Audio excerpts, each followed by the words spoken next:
This is Buying the Hobby, where sports meets strategy and every card tells a story. From breakout stars to monster pools, we break it down so you know who to chase and when to strike. Let's dive in. Welcome back to another episode of Buying the Hobby. This is episode 21, and Connor looks a lot different today. We actually have Joe filling in for Connor this week. Newest dad at WeTheHobby. Yes, how's father life treating you? It's going well. Yeah? It's going well. I mean, all he does is sleep and eat.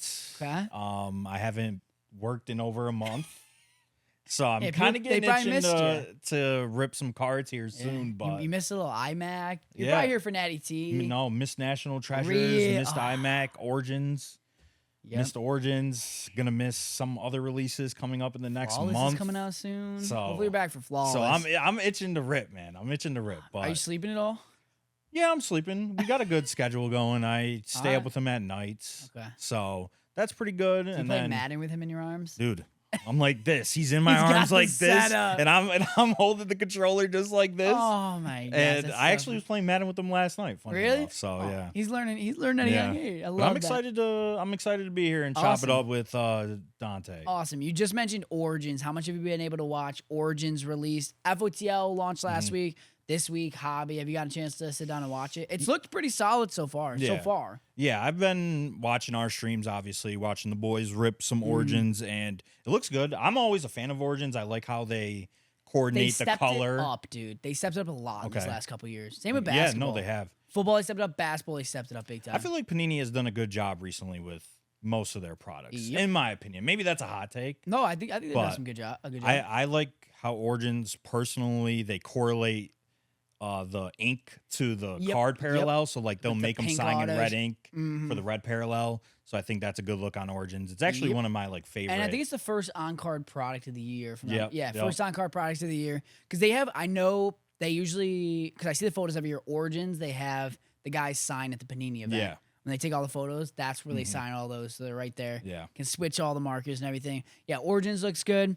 Panini 1's dropping next week, which will be that's an interesting product. It is. It's an interesting product because There's one card. and there's not many rookie quarterback signings. You're gonna have the JJ McCarthy and the Penix chase, but all the other which is rookie obviously quarterbacks, massive. massive. But, Bo Nix, Jaden, Caleb, Drake May, they don't sign. Yep. So it makes it a little bit less valuable, in my opinion. Yep.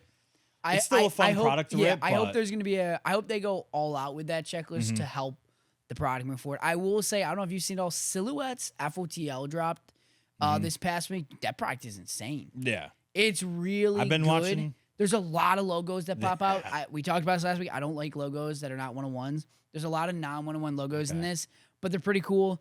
There are one-on-one logos. Yeah. We haven't had any rookie logos yet, but we've had some vet logos. Booklets are sick. Game worn Wemby booklets, game worn LeBron. It's a very heavy set with game worn product. Yeah. Even the rookies have game worn, Which is desirable to a lot of collectors, it being game worn. I mean, any LeBron you pull is game worn. yeah. Some of them are from the finals too. That's fire. Which is That's sick. fire. See, I wish Luka.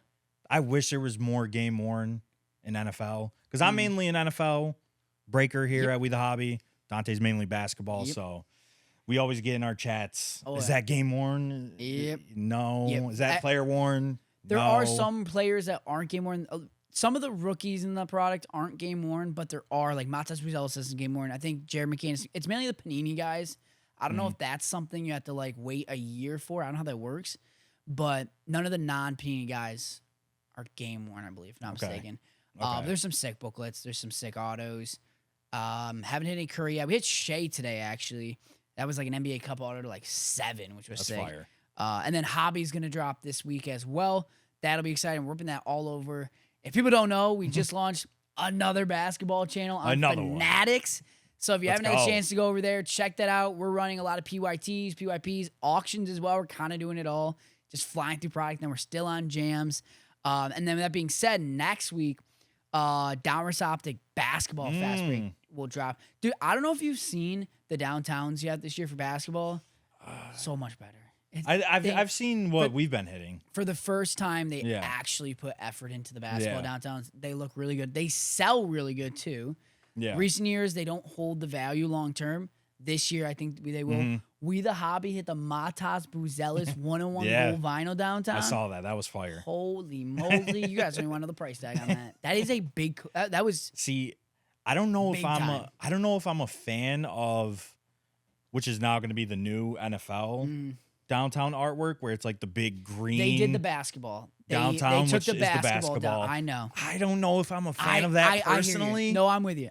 For football, like I love the I don't the like it for basketball classic either, I'll be honest. green bar downtown, Yep. and if you see it, you can sweat it on stream. Yep. And I mean, I don't hate it. I know. I hear but you. I don't love the look personally. I hear you. They're also going to drop in Panini 1-in-1 next month. Okay. All-star downtowns for basketball. So it's kind of going to be like your, I don't want to say Donruss or Clearly where it's a little bit different, but they're going to have a whole new checklist for that. I don't know how many there's going to be. The next month for basketball product is insane. I mean, they're dropping literally anything they can do. Every week there's, I think, at least 2 releases. The next half year up until April of 2026 is gonna be nuts. Going to be absolutely nuts. And Panini loses the basketball licensing soon. October 1st. And on October 1st, they just announced they're dropping Panini Prism Black. Okay. The black mangas, black Prismanias, black rookie autos, like black everything. They're going all out. It's not like the usual like Panini Black. It's literally just Prism, but they're all black. Flawless is coming out. Eminence coming out. Immaculate's coming out. Obsidian's coming out. I want to say there's maybe 1 or 2 more. Optic Fast Break. Optic Choice is coming out. There's so many things. And that's all going to be licensed, right? All licensed. All licensed. All coming out in the span of literally 2 a month. months. We got literally a month and 2 days. It's going to be absolutely insanity. There's going to be some sick logo chases. They're trying to get rid of all the logos, so that's why there's logos to 10. Another logo, dude. Jordan and Kobe. That. Holy crap, broke the record. I opened up my Instagram this morning, and I saw that Kevin O'Leary, famous for... At least I know him on Shark Tank. Yeah. Shout out Kevin O'Leary for partnering up with 2 other guys to buy that card for almost $13 million. Crazy. The highest card ever, right? Yeah.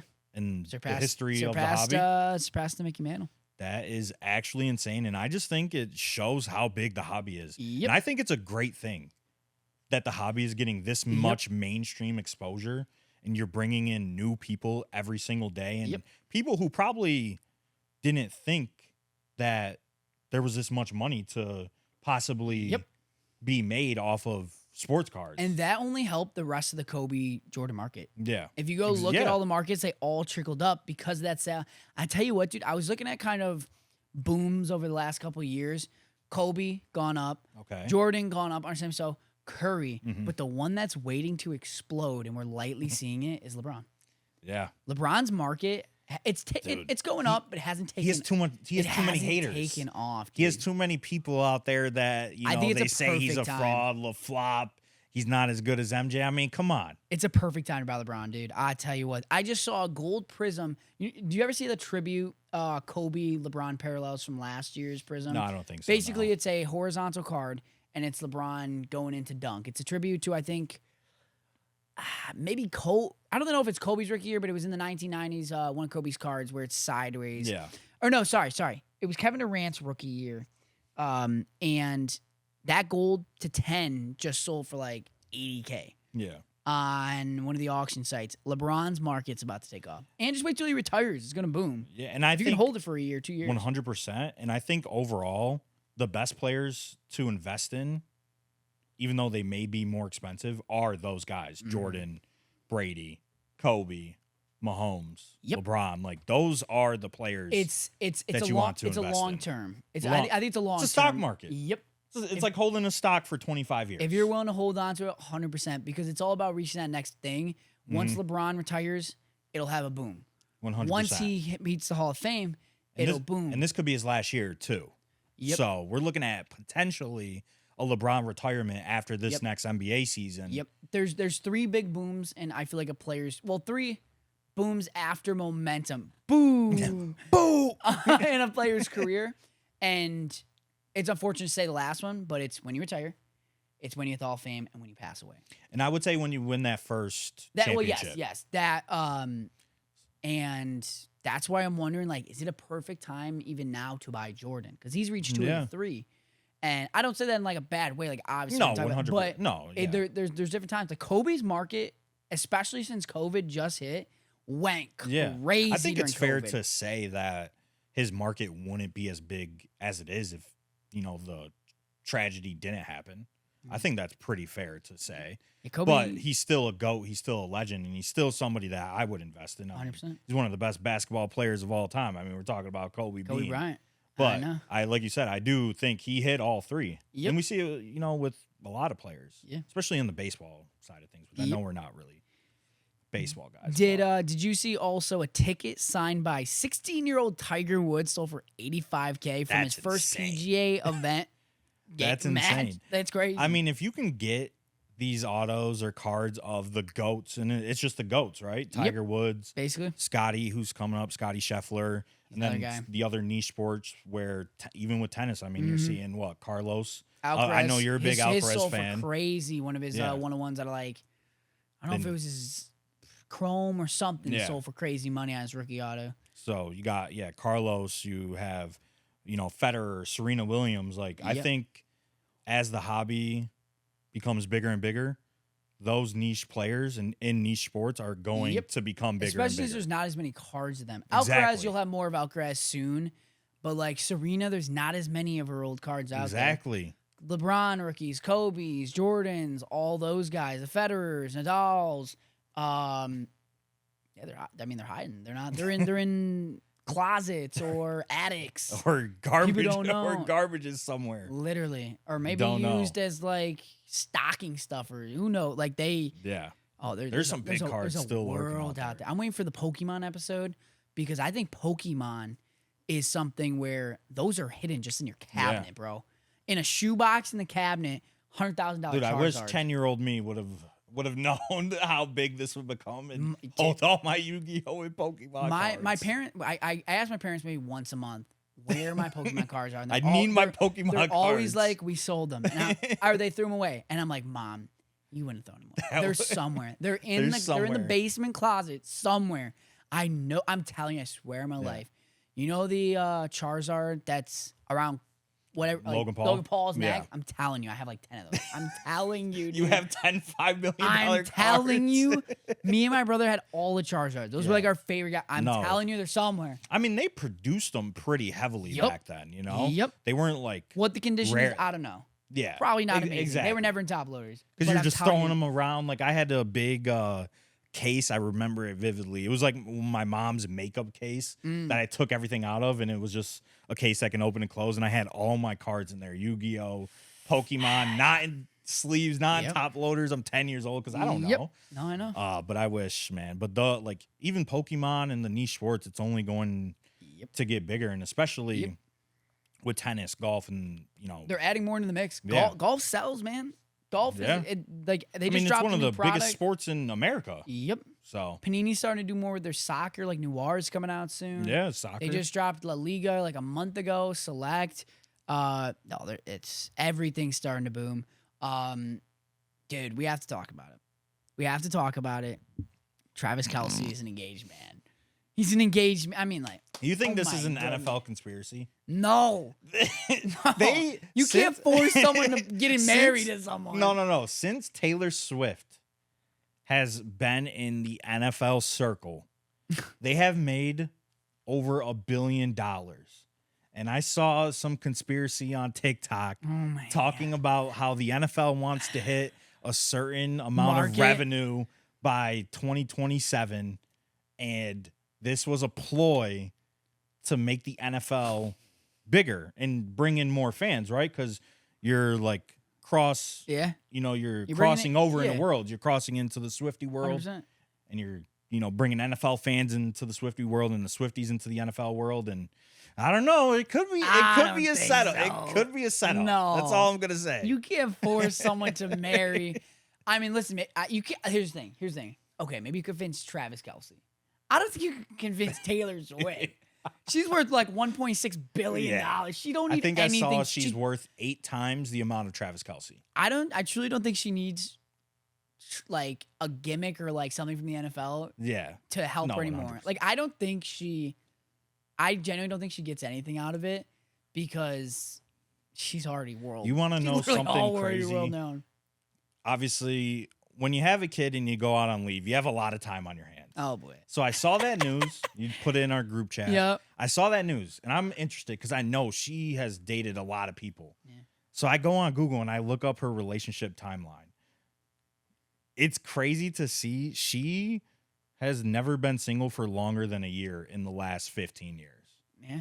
Crazy. And now she found an athlete. she's married to one of the best tight ends in NFL history. Good man. Or There's engaged. really Sorry, nothing engaged. bad to say against Travis Kelce. I like them. I like Taylor Swift. I like love Travis Kelce. I mean, I feel like they get too much unnecessary hate just because they're 100%. public and 100%. They do show her a lot on TV, but it's like They don't as much anymore. yeah, They've cut don't. it down. They have cut it down, and are if the Chiefs make the Super Bowl again, are they going to show her? Probably. And it makes 3 straight years that Travis Kelce got a ring. Yeah. You don't have to worry about the Chiefs losing the Eagles because Travis Kelce got his ring. Final question about this: do you think he was going to propose to her after the Super Bowl if they won? But since they lost and got blown out, he had to postpone it till 6-7 months in advance and go into August, right before training right before the season. Could be. I don't know. Probably. I think he would have. I think he would have proposed. Electric. That would have been funny. Listen, good for them. His market's up big time right now too. Is it? Yeah, good Wow. for If you invest in Travis Kelce, listen, there was a spike. I love it. Listen, all you got to here's what I'll post for you too. I actually saw this debate online. Is this the biggest engagement the world has ever seen? Because I could argue yes. I think it's the biggest engagement the world has ever seen. Has there been any? Meghan Markle That's and what I was the going Prince? to go to. Maybe. That's what I was going to go. That was my number one. Is Markle and maybe what's his name? Harry. Prince Harry. Yeah. Maybe. I mean, or Henry. I don't know. One of the two. I mean, Taylor Swift has millions and millions of fans. Travis Kelce has world-renowned athlete. Yeah, Hall of Fame tight end, arguably the best. I think it's one of the biggest ever. engagements of all time. It is one of the biggest engagements for sure. I love the announcement on Instagram where she posts a picture and tags Travis Kelce's Instagram, and his Instagram handle is Killa Trav. Like, you're 35 years old and your Instagram handle Killa Trav. Engaged to Taylor Swift. Listen, nice. I love it. So we'll compare it to you for just a second because you are a Patriots fan. Is Travis Kelce the greatest tight end of all time, or is it Gronk? No. Or is it Tony? I think Tony doesn't get enough love for what he did as well. I think for how Tony, and then you can include a guy like Kellen Winslow as well. So Kella Winslow, Tony G, Antonio Gates. I think those guys don't get enough love. Shannon Sharp, too, for what they did for the tight end position and how they kind of revolutionized the pass catching aspect of being a tight end. Yep, rather than blocking. But I think Gronk, and I am biased, I will admit, I think Gronk is the most dominant tight end of all time. And growing up, watching Gronk go out there and nobody could guard him. The corners and defensive backs, too small. Linebackers, too slow. Like, it was just pure domination. And I know the knock against Gronk is he was injury prone and he did retire a little bit early. I think Kelce, you could argue he's a better catcher of the ball and what he did after the catch. But I think all around, when you're including blocking, dominance, pass catching, Gronk would be my number one. But I also do think Kello, Shannon, and listen, they're both great. They're both graced with first ballot unanimous Hall of Fame quarterbacks. So I mean, they had it very lucky. Would you rather have? I mean, this is gonna go personal, so it's the obvious answer. Would you rather have a rookie of Travis Kelce or a rookie card of Gronkowski? I mean, in terms of selling, you're gonna try Kelce. Probably Kelce. With the market, I mean, with his market booming and him being engaged to arguably the most famous person on the planet. Star in the planet, literally. So, I mean, she's definitely top 5 in fame. Top in this world. 3, maybe. Yeah. Yeah. So I'd probably rather have Travis Kelce. Right. I'm surprised you didn't go the sentimental route. All right, I like it. Let's move on to another teammate of Travis Kelce. Rashee Rice suspended 6 games to start the year, as expected. According to Noah, didn't expect it at all. I don't know, but suspended 6 games. Dude, is it not Worthy season or what? I thought it was Worthy season before. Yeah, I'm all in on said the hot Worthy. take when we were drafting. I think Worthy's better than Rashee Rice. And that's fair. Like Worthy, That dude can get to the end zone in like Tyreek Hill speed. Worthy came in last season as a rookie. Rashee Rice was obviously the guy to start the season, gets hurt from Mahomes. Yep. Worthy kind of takes over that role, shows that he can do it and produce at the same level that Rice was producing at. Yep. He has that deep ball aspect. He comes out in the Super Bowl. Obviously, they get blown out, but he has a great Super Bowl stat line at the end. No, it doesn't really mean much, but he put up, 150 and 2 touchdowns in that Super Bowl against the Eagles. He's going to have 6 games this season with no Rashee Rice to start the year. I still am a fan of Rice, and I do think he is the wide receiver 1 when they're all healthy. I definitely think this suspension helps Rashee Rice's fantasy outlook for 2025 because, and this is where I do agree with Noah, even though Noah's shot. Now you know it. You do want your guys to hit when the playoffs happen, and not in the beginning of the season where he can get you can get by with playing other guys. Yep. Your team is most likely going to be its healthiest early in the season. Yep. So you can get by those 6 games without Rashee Rice. So this suspension was actually a blessing in disguise for fantasy owners. You want to know why I disagree, and I know you're not going to like this. I think they're going to realize in the first 6 weeks what they have in Hollywood Brown. I think a healthy Hollywood Brown is still a decent player. I'm not saying he's going to take over Rashee's role, but I think you're going to see that offense spread out more than it would be because they're going to realize Hollywood Brown, when healthy, is still a pretty good player. He's the same play. He's literally the same exact player as Worthy. And I know we're going to get deeper into the fantasy talks here soon, but I just think and I 100% agree with your point. I think the Chiefs' offense is going to be an offense that spreads the ball out a ton, and there's not really going to be one alpha. The guy that I think could be the alpha is Rashee Rice, just because we've seen it, and then the area of the field in which Rice dominates, that short to midterm area, is kind of how the Chiefs have ran their offense the last few years, by just underneath. So I like Rice. I haven't been drafting any of Rice. I have been drafting Worthy, so we're on the same page there. But I do think that the offense is going to be very spread out. I think so too. And I haven't really been in on many Chiefs players this season because they always get drafted high because they're on the Chiefs and because they have Mahomes. I wouldn't touch any of them. Their fantasy production, I don't even know if I like Pacheco. You want to know, and we're going to talk about it. We're going to talk about quarterbacks. I have to just say this. I have to get it off my chest. All right. Mahomes has been one of the worst quarterbacks in fantasy in terms of where he's gone in drafts these last 2 years. So, I like it. So have you seen all the Jerry Jones, Mike Parsons stuff? It's a mess.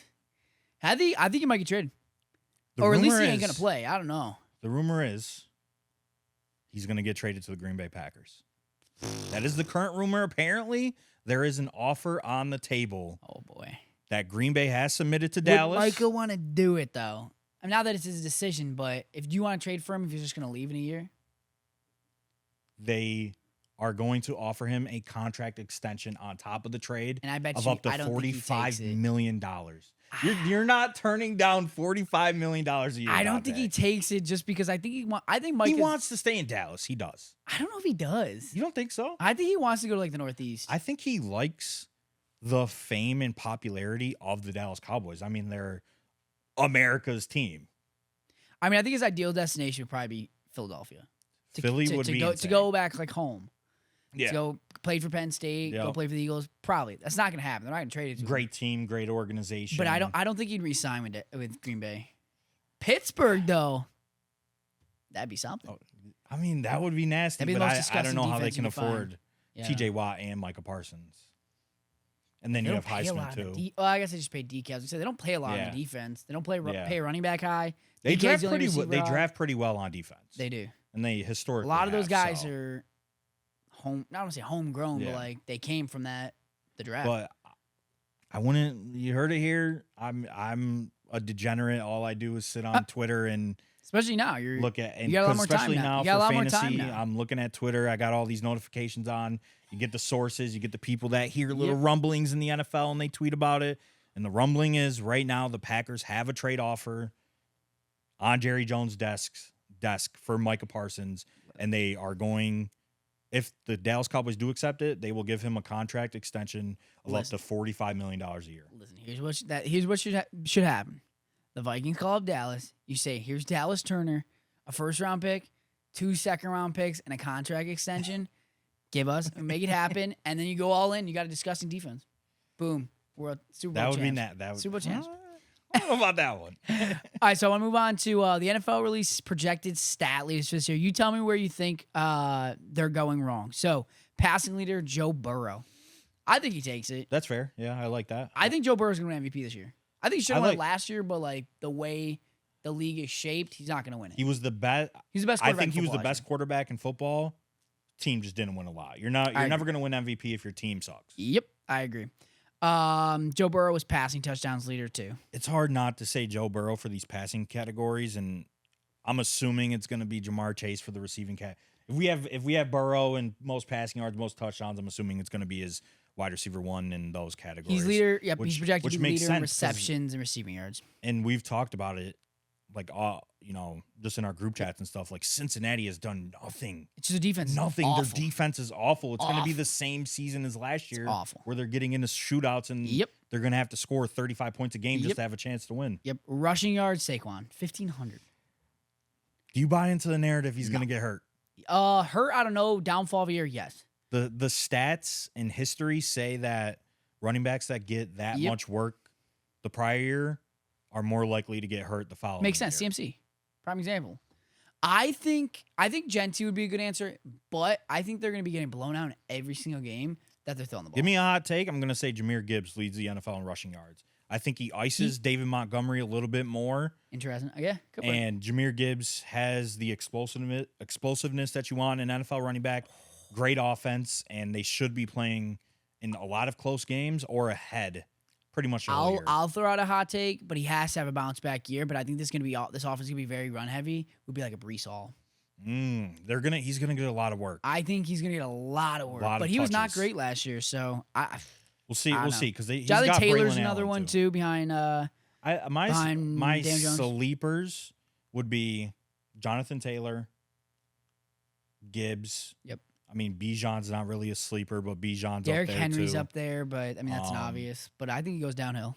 And then It's Jacobs.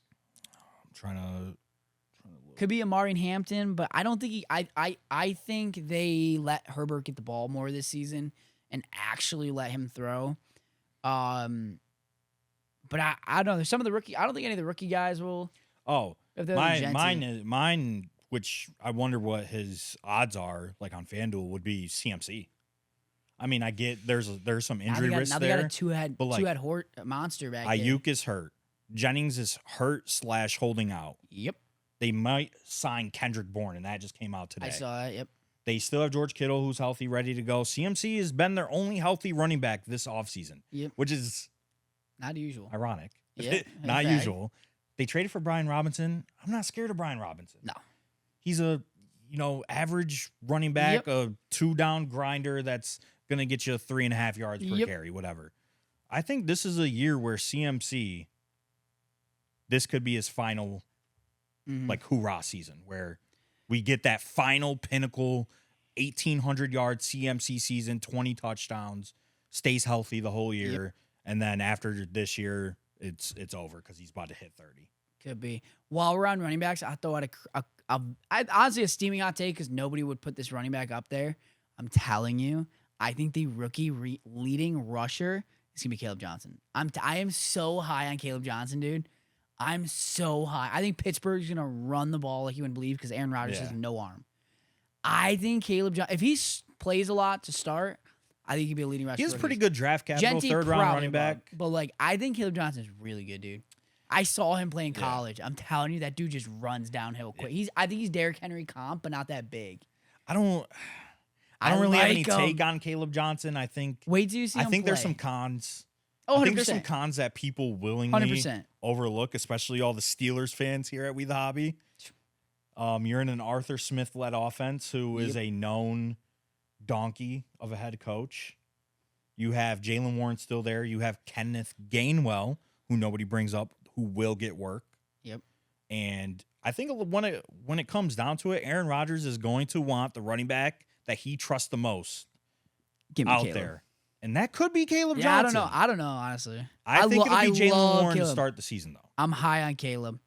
All right, so which new head coach do you think will have the biggest impact? You got Ben Johnson in Chicago, Schottenheimer in Dallas, Cohen in Jacksonville, Pete Carroll, Raiders, Mike Vrabel with Patriots, Kellen Moore with the Saints, and Aaron Glenn with the Jets. Man, there's a lot of good options. Easy answer is Ben Johnson, just because the Bears have sucked for pretty much our whole lives. Yep. Besides maybe that one Super Jay Bowl Cutler run. year. Oh, yeah. Where they lost. Dude, I love Liam That's Cohen. That's an easy answer. I love Cohen. I think is a great answer. I think he's exactly what the Jacksonville offense needs. 100%. Because they need something. This is a make-or-break year for T-Law. If T-Law doesn't have a great year, I think he gets traded. Yeah. Which is crazy, but I think he gets traded. And then I think number 3 Vrabel would be Mike Vrabel, just with how the Patriots were last year under Gerard Mayo. There was no direction, no leadership, no game plan at all when you were watching the team. So I think Vrabel coming in, changing the culture, team first, toughness first, I think that's going to have a major impact. It's just the Patriots aren't going to be as good as the Bears or Jags. Yep. So I do think that Vrabel's impact could be a little bit bigger than maybe Ben Johnson in terms of just in terms of culture. Vrabel should have been hired last year. 100. I don't know how he got skipped over on the coaching cycle. I don't know why Mayo was hired. Like, truly, that blew my mind how awful of a head coach this is. I know they were prepping him before. I still think he was an awful hire. The beat writers believe that it was in Mayo's contract as defensive coordinator for those final Bill Belichick years. I think it's so stupid. That once Bill why left, him though? Like, he would be. I really don't think it's not even like he was that great player in the post Brady era. No, ties the organization for 15, 20 years. So yeah. All right, let's move on to fantasy. We'll kind of wrap it up with fantasy, and I do want to throw in way at the end as we wrap up. I do want to talk the tiniest bit about college football at the end, but let's talk about fantasy. How have your drafts gone? We had one together. How'd that? We had one. I like my team quite a bit. I like my team too. I like my team. I think that this is an interesting year for fantasy football. Yep. And hopefully this comes out before this weekend where everybody's drafting usually. Yep. This is probably the biggest draft, the draft weekend of the year. Yep. And like I said, it's an interesting year because of what happened last year. And what I mean by that is the running back boom of 2024 is bleeding into 2025. Yep, right? And everybody always reacts off the previous year. And we're seeing running backs get drafted heavily in the first round, in the second round, in the third round. And I mean, I'm drafting those running backs, but I take them, yeah. There's a lot of wide receivers getting pushed down because of it. Unless it's Jetta and Jamar, I'm going running back. I mean, no matter think what. In your redraft leagues, you need to come out of the first 2 rounds with at least one running back. You either have to go 100%. running back, or wide receiver running back. 100%. I'm not taking a wide receiver, mainly because if it's not Jetta or maybe CD Jamar, I'm not taking Nico. I'm not taking Puka. I'm not taking AJ Brown. Yeah. So I'm going quarterback. Or not quarterback, running back. I'm going running back all day. Here's the thing that a lot of people are debating with the number 1 and 2 overall pick. Are you taking Saquon? Are you going Jamar?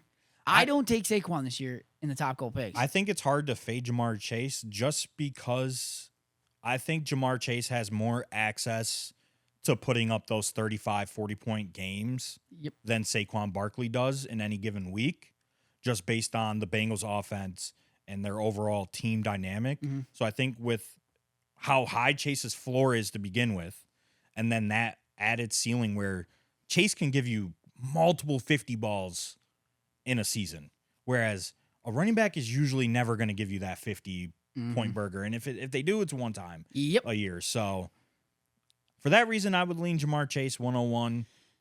I personally have in my rankings, I have Gibbs, Bijan, and CeeDee Lamb over Saquon Barkley. Okay. I'd probably agree. I mean, it's so tough. Saquon was so good last year, but I still wouldn't put him too crazy high just because I don't believe that it's going to go back to back. It's just his ADP, probably based off last year, should be 101. Yep. a lot of people do believe in that trend / injury analysis of players that hit this certain threshold of touches are more likely to get hurt in the following year. And I somewhat do agree with that. I think sometimes it can be a little noisy because just the certain criteria that it has to meet. But it's scary to take a player that hit his ceiling. He hit his ceiling last year. Is he going to hit his ceiling 2 years in a row? That's what I ask myself when I'm on the clock. No. Can this guy hit his ceiling multiple years in a row? I also think that if Jalen Hurts has any say, he has a lot of doubters that put that Super Bowl on like the defense and on Saquon. He's gonna want to throw the ball, and that's the thing. AJ Brown's already not crazy happy in Philadelphia. Yeah. He wants the ball, and that's the thing is you have Jalen Hurts who's gonna run and he's gonna vulture touchdowns. For fantasy.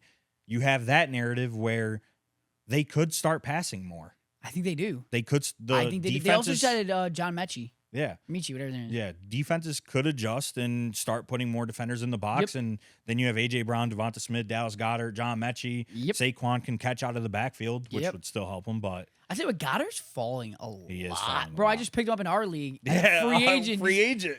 He's projected 10 points. And we did like a 17-round draft. I don't know why. Free agent. Like, he gets yards. When do you select a quarterback? I'm very particular. This is one topic that I wanted to touch on. Dude, I don't touch him till late. This is one topic that I wanted to touch on because I have a very strong conviction this season. Oh boy.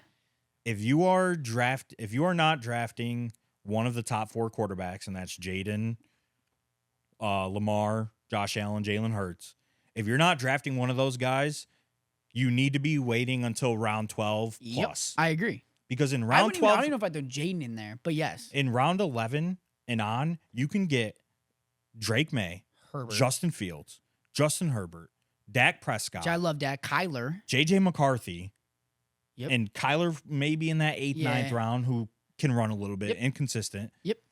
I think you are hurting yourself if you take Mahomes. I agree. Burrow. I 100% agree. Who else is going up? And Baker. Like, Baker's Bo Nix. Why are you drafting Baker Mayfield in round 7? Like, he's coming off a 40 touchdown season, but like, did you say Burrow in that top? Yeah. I love Burrow, and I think he's going to have a lot of he's going to have a lot of touchdowns and a lot of passing yards, but like for him to pay off that position and where you're drafting him, you need him to throw for 303 every week. Where I can go in round 12. And I tweeted about this the other day. Justin Fields is the best quarterback pick in fantasy football. I agree. And anybody that is watching this that has watched a stream of mine knows I hate Justin Fields. I think he is overrated. Is that Fields? Justin Fields. Oh, okay. I don't hate him. I just think he's the most overrated quarterback. I don't think he's that great of a passer. But in fantasy football, Justin Fields is one of the best fantasy quarterbacks on planet Earth. I just have to say this. 2022, full starting season. Played 15 games, was the quarterback 5 in points per game. Okay. 2023, played 13 games. Also was playing hurt that year. I don't know if you remember. He was playing hurt, had a concussion, had some leg injuries. He was quarterback 12. So we're looking in 2 of his starting seasons. He was a quarterback 1 in both seasons. You can get him in round 12 as like the quarterback 15 right now. And that's insane value. So I think if you're not drafting these late round quarterbacks this year, you're really putting your team at a disadvantage. Would you consider that your sleeper pick this year? I would say at quarterback, is it like really a sleeper in my opinion? No, because it's like people should know about Fields in fantasy because he runs, but like he has no benching risk. No. He's going to run the ball and he has upside of hitting 1,000 yards and 10 touchdowns on the ground at quarterback, and then whatever he gives you as a passer, which I don't think is much. But his floor is insanely high, and then he has those weeks where he's going to give you 35. Yep. I'd speak very highly in terms of I think Pat Bryant's going to be a big guy out of Denver. I think he's going to take over the wide receiver 2 position. And Marvin Mims just got hurt today. I think Pat Bryant's a great pickup. You can get him like the last round. Yeah. You might be able to get him in free agency. I reached for him just to grab him.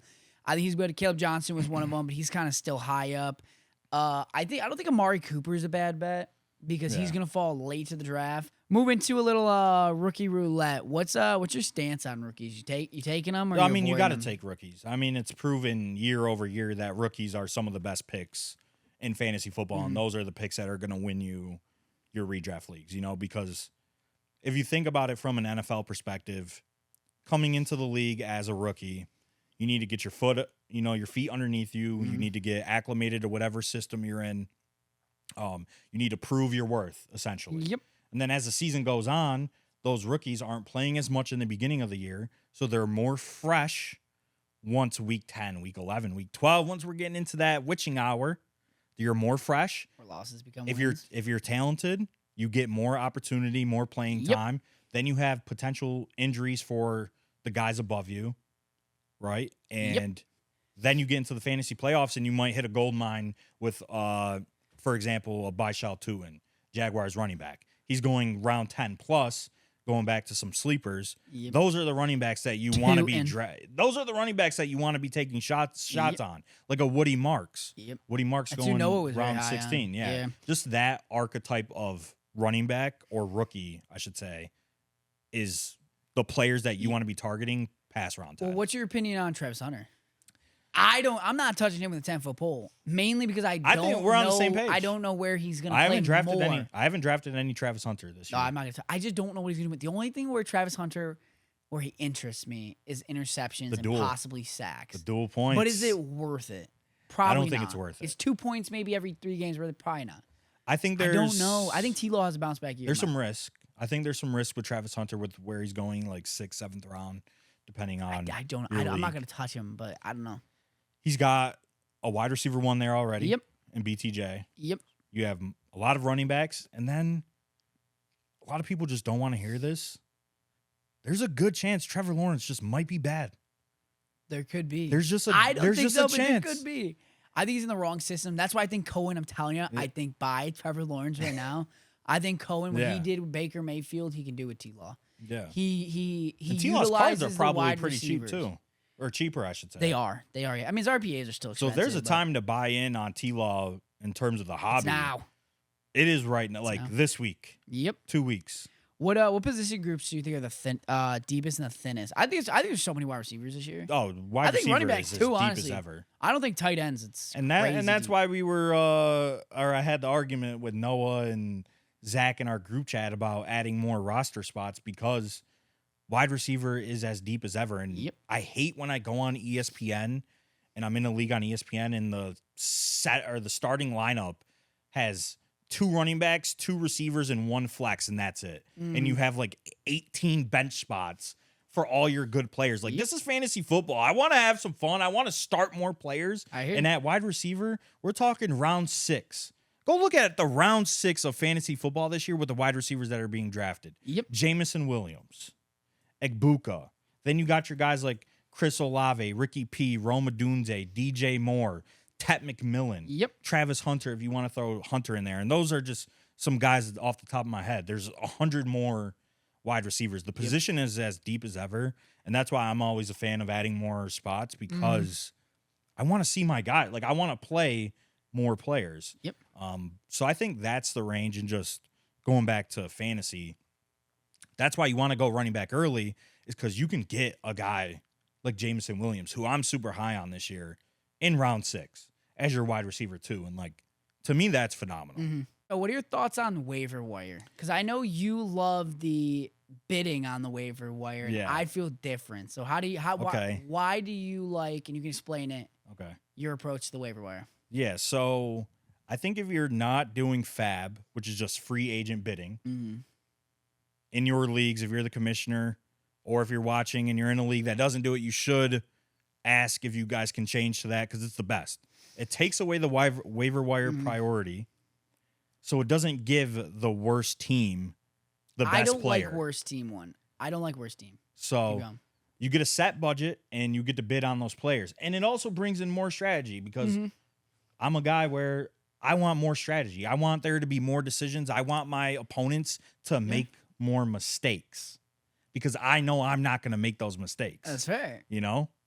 So with the waiver wire, I think it's super important to focus on the waiver wire early in the season. Later in the season, when everything's pretty set and there's really never going to be any gems out there, you're fine, whatever.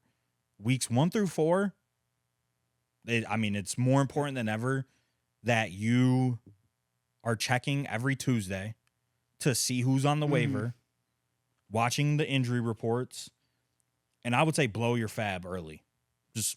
We have $200. We have $200 for the whole season in ours. Like, if there's a guy that I see as a clear-cut running back coming up, for example, who's a good example? Say Saquon goes down. Will Shipley's on the waiver wire.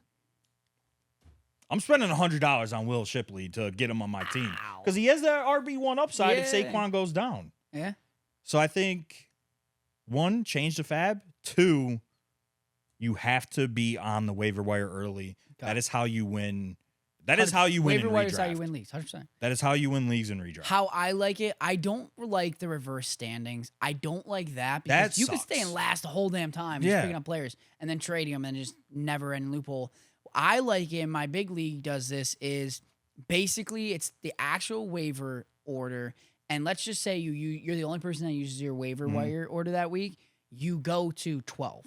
Yeah. Okay. And then the person that was in second moves down. I like that. Where, like, basically, I'll save it. You do use strategy because you're like, is it worth me putting in a waiver claim to get myself put at the bottom of the list? I like that. I never knew that was an option. Save it. I save it till I need it. Okay. Like, if I see a running back where I'm like, dang, like, Aaron Jones is hurt, Jordan Mason is, like, my save. Like, he could change the league. That's when I jump at it. That's why I save it. I didn't bring up Jordan Mason. If I'm going to lock in one running back that I want to come out of my drafts with. Mason? Talking about, like, waiver wire. And, he shouldn't be on the waiver, but God forbid if he is in your league. Up, honestly. Jordan Mason is a potential league winner in 2025. Okay. That's the running back that I want on my teams for this season because I'm not really a believer in Aaron Jones. Like, he's good, but he's older. Kind of a little bit more on the injury-prone side, and Vikings, great offense. Not to gas up Dante's Vikings over here, but great offense, great offensive environment. Great young quarterback. They might have the best great O-line. Great head coach. Yep. I love Jordan Ryan Mason. Kelly they had in this offseason, all-pro center. Will Fries, all-pro tackle. Darisaw, O'Neal, and then I think they're going to start a rookie at like one of the offensive line position. But 100% agree. And waiver wires can make or break your fantasy league. Do you have any leagues that have a punishment? No, but ours might. Yeah, what were we even thinking? Can we say it? The leading, I think so. All right. The leading vote right now is to wear a dress on stream. To the loser, because it's an only breaker league. Yep. Which was kind of intentional. We wanted, obviously, there's other people that could have joined, but we wanted to just keep it straight breakers. Yep. And so there's 12 of us. We all work here. I'm not worried about getting. I've never come in the bottom 3 or 4. Like, I don't think ever. Yeah. Ever. So I don't think I ever have to worry about that. But there's like, somebody's gonna come in last. It's gonna be ZC or Bowler because their teams are so bad. So bad. They're so bad. I'll read because I'll read some of these teams that we have in our league with our breakers. Sorry, ZC, to put you on blast. Baker Mayfield, Josh Jacobs, Walker, Neighbors, Hunter. Honestly, it's not terrible now. Look at it. Mike Evans, Hawkinson, Jones, J.K. Dobbins, Young Hoku, Cardinals, benched ever. I think Bowler's is worse. Bowler currently has Jane Daniel, Krosky Merritt, not even the starter, R.J. Harvey, Puka, Nico Collins, Marv, Tyler Warren, Nick Chubb, Shalil Shakir, Aubrey, and Broncos. Hot take. You want me to read an even worse team? You want me to read an even worse team? Maybe the worst in the league. Joe Burrow, Kyron Williams, Jadon Blue, Jamar Chase, Jackson Smith-Njigba, wide receiver 3 for Tampa Bay, Abuka, David Njoku doesn't even have a quarterback under the age of 45, Josh Downs, who I don't see the hype on, Romeo Dobbs, who's literally probably going to get traded or released in the next 2 days, Tyler Bass and the 49ers, Rashee Rice, suspended, Rashad White, not even like RB3 on the team, Najee Harris, not even RB1, Rico Dowdle, not even RB1, Judkins is like, I don't even know, projected 1 point per game. Chat, that is Noah Concordia's team. Not good. I mean, I don't hate it, but I mean, I already broke his team down in our group chat, and I kind of went in on him, so I'm not going to do it here. I don't like it. But it's not a team that I would draft out of the 101. Yeah. I'll say that. It's not a team I would draft out of the 101. Let's play a little this or that, and we'll wrap it up. You draft him with your heart or your head? Oh, I'm 100% drafting with my head. It's not like I think I'm lucky. That's why I draft with my heart. It's not like I don't want to be like this, but I just am. I don't view fantasy, especially if there's money on the line, I don't view it as fun. Like, I'm trying to destroy. I understand. I'm trying to destroy everybody that I play. Especially if you have like I don't want to say toxic league, but like a very like, if you lose, like you're going to hear about it in the group chat. Exactly. And I have leagues like that. And I think overall, most people should just be playing for fun and drafting with their hearts and drafting the players that they're like. Like, I set my rankings. Yep. Like, I have my personal top 150 of the guys that I want, and I go through and I organize, based on the value that I assign to them. And I really just draft with, like, a sharp mindset in terms of I'm looking for value. I'm looking for good roster construction. I'm not going to take a second quarterback in a 1 quarterback league. I'm probably not going to take a tight end 2 in a 1 tight end league. Like, those are just bad picks to make, which a lot of people make. I'm never going to draft a kicker or defense before the last rounds. Yep. Honestly, sometimes I don't even draft them. Exactly. I didn't draft it in our draft. I didn't draft either in our league. Because if I can make trades beforehand and open up a spot. In those decisions that people make, I just never agree with because I'm an analytical head, like draft with my head. I don't draft with my heart. So I like it. You snake auction or snake draft or auction? You got a snake draft. I agree. I mean, auction does seem fun. I've never done an auction draft. I would be interested in at least trying it once just to see. And, because everybody has a turn to auction players. What if I just auction like Mike Gesicki round 1? What would people do? I forget how it goes because I think it pops up in the order of the players and you bid. I forget. I haven't done it in a while. I've done one. Yeah. I've done it in a while. I forget exactly how it works. Yeah, snake draft. I feel like that's the only option. You got to go snake draft. I'll quickly ask with college football, kind of starting up this week. You taking Texas or Ohio State? Give me Texas. I'm taking Texas all the way. It's Archie Manning season, and Ohio State's starting like a true freshman. We got to go with Arch. Dude, his first true start. He started before, right? I'm not a big college guy. He did. So his first true start going into Ohio State, they're 3-point underdogs. I don't know. I mean, I'm betting on Texas money line as a short underdog, but should be I'm going to get more into college football. There's some great college football weekends. I'm excited. This season. Syracuse playing Tennessee. Hopefully Syracuse can win, but Tennessee's really good. Perfect. We appreciate you having on. Talked a lot of football, fantasy, cards, product coming out. So appreciate you taking time out of the baby's schedule to come in. That'll do it here on Buying the Hobby. Make sure to follow us on all podcast streaming platforms, Google, Spotify, Apple, wherever you stream your podcast, YouTube, Instagram, TikTok, Tumblr, wherever you find MySpace, wherever you're on, the Book of Face, like wherever you go, you can probably find us there. Appreciate everybody tuning into episode 21. Thank you, Joe, for coming on, and we move.